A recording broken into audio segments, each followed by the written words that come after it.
ओम नमो भगवते वासुदेवाय। आप सभी का हमारे YouTube चैनल पर हार्दिक स्वागत है। माघ मास की कथा अध्याय 4।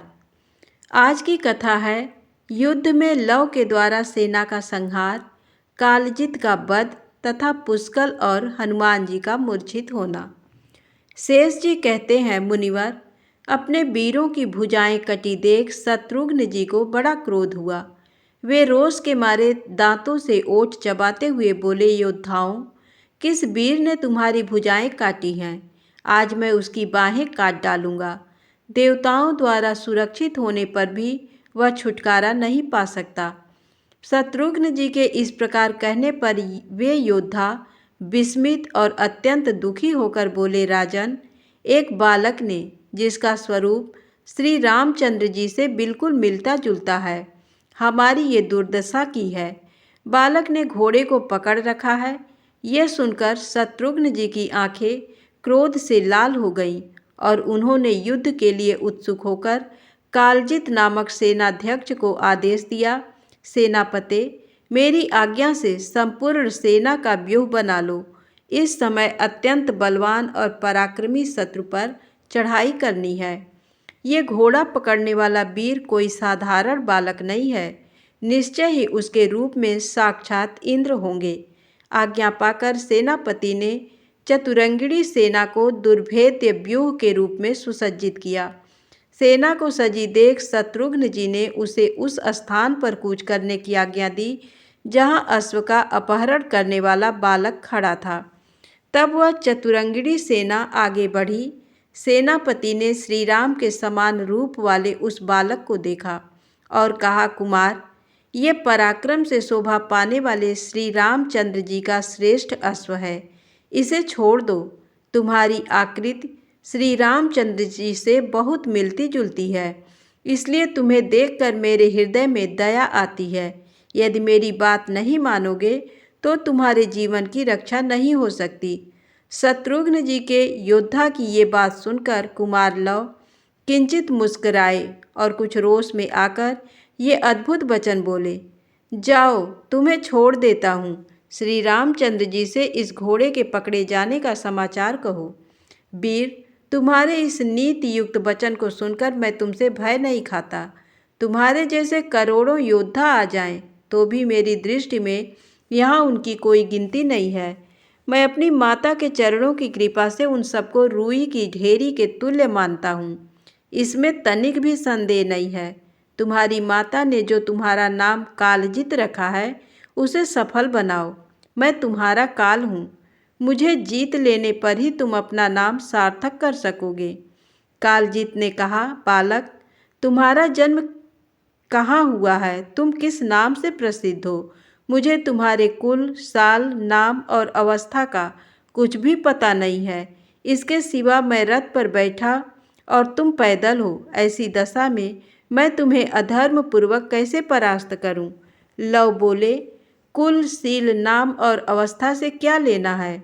मैं लव हूँ और लव मात्र में ही समस्त शत्रु योद्धाओं को जीत लूँगा। मुझे पैदल जानकर संकोच मत करो। तुम्हें भी अभी पैदल किए देता हूँ। ऐसा कहकर बलवान लव ने धनुष पर प्रत्यंचा चढ़ाई तथा पहले अपने गुरु वाल्मीकि का, फिर माता जानकी का स्मरण करके तीखे बाणों को छोड़ना आरंभ किया, जो तत्काल ही शत्रु के प्राण लेने वाले थे।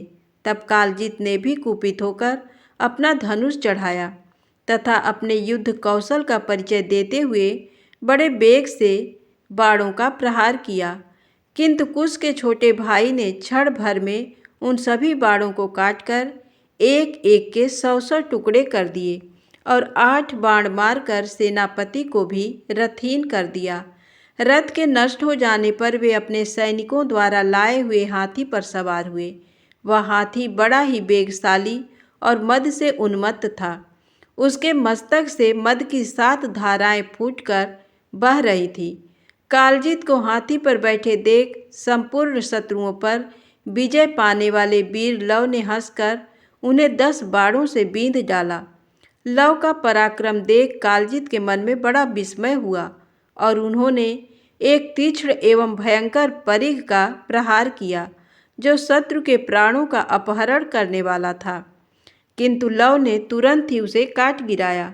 फिर उसी क्षण तलवार से हाथी की सूंड काट डाली और उसके दांतों पर पैर रखकर वे तुरंत उसके मस्तक पर चढ़ गए।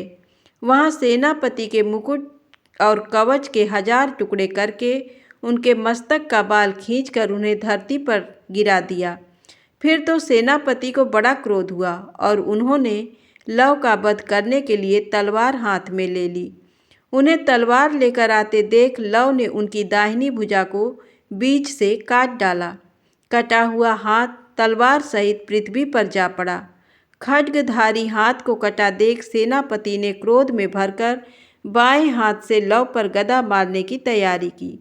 इतने में ही लव अपने तीखे बाणों से उनकी उस बाह को भी भुजबंद सहित काट गिराया। तदनंतर कालाग्नि के समान प्रज्वलित खड्ग हाथ में लेकर उन्होंने सेनापति के मुकुट मंडित मस्तक को भी धड़ से अलग कर दिया। सेनाध्यक्ष के मारे जाने पर सेना में महान हाहाकार मचा। सारे सैनिक क्रोध में भरकर लव का वध करने के लिए क्षण भर में आगे बढ़ाए, परंतु लव ने अपने बाणों की मार से उन सबको पीछे खदेड़ दिया। कितने ही छिन्न भिन्न होकर वहीं ढेर हो गए और कितने ही रणभूमि छोड़कर भाग गए।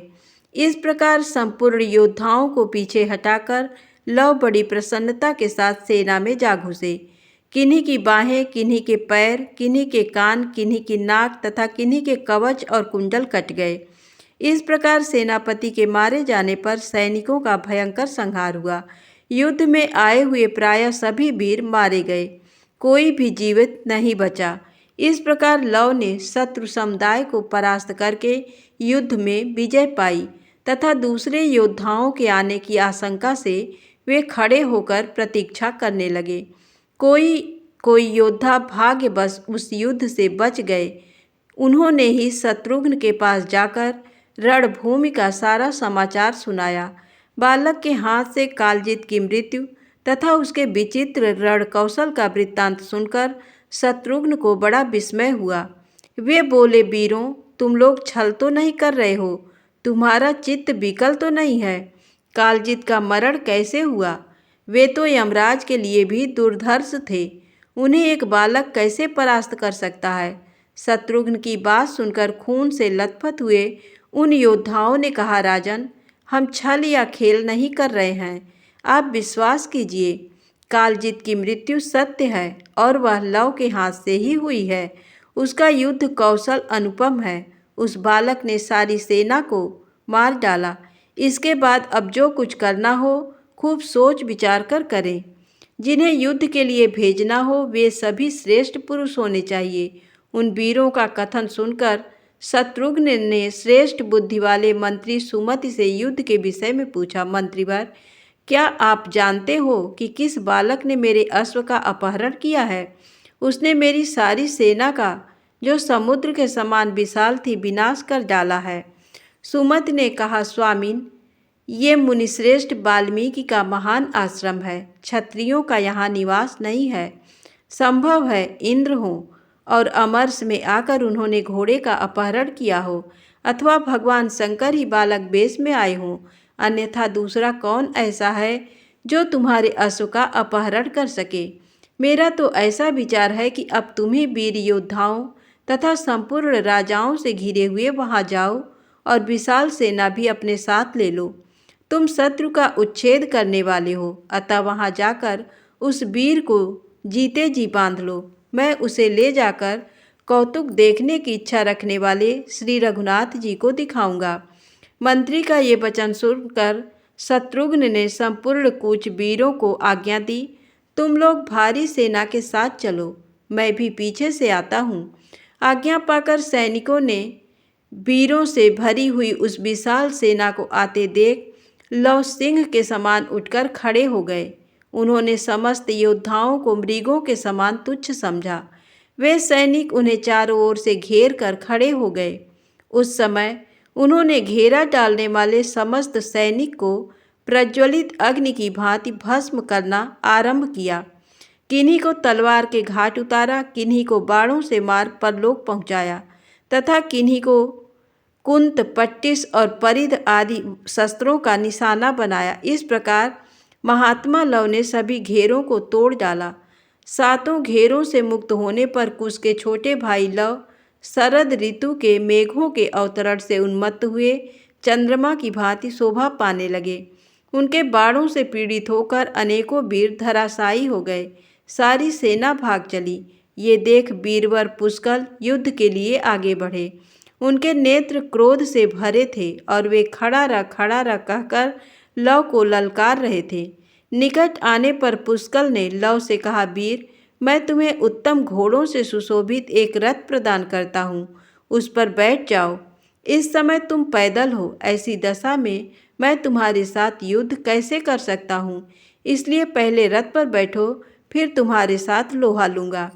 ये सुनकर लव ने पुष्कल से कहा, वीर, यदि मैं तुम्हारे दिए हुए रथ पर बैठकर युद्ध करूँगा तो मुझे पाप ही लगेगा और विजय मिलने में भी संदेह रहेगा। हम लोग दान लेने वाले ब्राह्मण नहीं हैं, अपितु स्वयं ही प्रतिदिन दान आदि शुभ कर्म करने वाले क्षत्रिय हैं। तुम मेरे पैदल होने की चिंता ना करो। मैं अभी क्रोध भरकर तुम्हारा रथ तोड़ डालता हूँ, फिर तुम भी पैदल ही हो जाओगे। उसके बाद युद्ध करना। लव का ये धर्म और धैर्य से युक्त वचन सुनकर पुष्कल का चित्त बहुत देर तक विस्मय में पड़ा रहा। तत्पश्चात उन्होंने धनुष चढ़ाया। उन्हें धनुष उठाते देख लव ने कुपित होकर बाण मारा और पुष्कल के हाथ का धनुष काट डाला। फिर जब वे दूसरे धनुष पर प्रत्यंचा चढ़ाने लगे, तब तक उस उद्धत एवं बलवान वीर ने हंसते हंसते उनके रथ को भी तोड़ दिया। महात्मा लव के द्वारा अपने धनुष को छिन्न भिन्न हुआ देख पुष्कल क्रोध में भर गए और उस महाबली वीर के साथ बड़े वेग से युद्ध करने लगे। लव ने लव मात्र में तरकस से तीर निकाला, जो विषैले सांप की भांति जहरीला था। उसने वह तेजस्वी बाण क्रोधपूर्वक छोड़ा। धनुष से छूटते ही वह पुष्कल की छाती में धंस गया और वह महावीर शिरोमणि मूर्छित होकर पृथ्वी पर गिर पड़ा। पुष्कल को मूर्छित होकर गिरा देख पवन कुमार ने उठा लिया और श्री रघुनाथ जी के भ्राता शत्रुघ्न को अर्पित कर दिया। उन्हें अचेत देख शत्रुघ्न का चित्त शोक से विह्वल हो गया। उन्होंने क्रोध में भरकर हनुमान जी को लव का वध करने की आज्ञा दी। हनुमान जी भी कुपित होकर महाबली लव को युद्ध में परास्त करने के लिए बड़े वेग से गए और उनके मस्तक को लक्ष्य करके उन्होंने वृक्ष का प्रहार किया। वृक्ष को अपने ऊपर आते देख लव ने अपने बाणों से उसके 100 टुकड़े कर डाले। तब हनुमान जी ने बड़ी बड़ी शिलाएं उखाड़कर बड़े वेग से लव के मस्तक पर फेंकी। शिलाओं का आघात पाकर उन्होंने अपना धनुष ऊपर को उठाया और बाणों की वर्षा से शिलाओं को चूर्ण कर दिया। फिर तो हनुमान जी के क्रोध की सीमा न रही। उन्होंने बलवान लव को पूंछ में लपेट लिया। ये देख लव ने अपनी माता जानकी का स्मरण किया और हनुमान जी की पूंछ पर मुक्के से मारा। इससे उनको बड़ी व्यथा हुई और उन्होंने लव को बंधन से मुक्त कर दिया। पूंछ से छूटने पर उस बलवान वीर ने हनुमान जी पर बाणों की बौछार आरंभ कर दी, जिससे उनके समस्त शरीर में बड़ी पीड़ा होने लगी। उन्होंने लव की बाण वर्षा को अपने लिए अत्यंत दुस्सह समझा और समस्त वीरों के देखते देखते वे मूर्छित होकर रणभूमि में गिर पड़े। फिर लव अन्य सब राजाओं को मारने लगे। वे बाण छोड़ने में बड़े निपुण थे।